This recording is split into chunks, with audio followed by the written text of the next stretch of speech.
My son, remember me. I will always love you.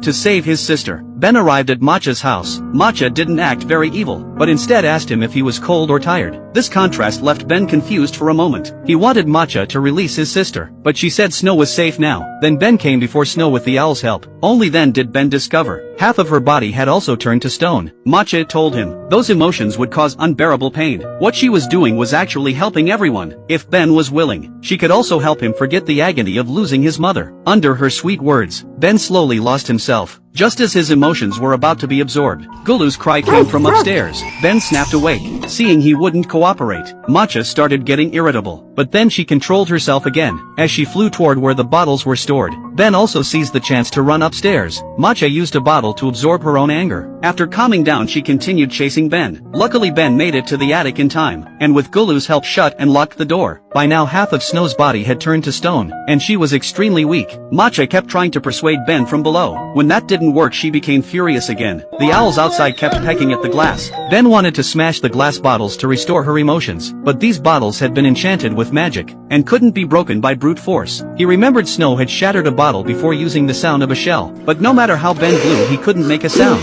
Only Snow, being a Selkie, could unlock the shell's power, but now she was too weak to play it. Watching the glass about to break, and Matcha constantly pounding on the door, Ben could only comfort his sister, saying everything would be okay. He apologized for bullying Snow before, saying he should have been a good big brother like he promised their mother. Ben gently sang the song their mother taught him. At that moment Snow struggled to blow the shell. As the music rang out, one glass bottle on the floor shattered. The emotion that escaped returned to Matcha's body, as various emotions kept flooding into her. Matcha laughed happily one moment, and cried sadly the next. Finally, with Snow's determined playing, all the glass bottles shattered. All the emotions returned to her body. Snow's feet also changed back from stone, and she collapsed weakly on the floor. Matcha, with her emotions restored, turned back into a kind old grandmother. She had been lost for too long. Originally she just wanted to save her son from sadness. She never expected it would turn into this situation. She repented for what she had done. Looking at the weak Snow, Matcha deeply blamed herself. Now they could only quickly get her to put on the sealskin coat and sing. But we're still so far from home. Do you have a car?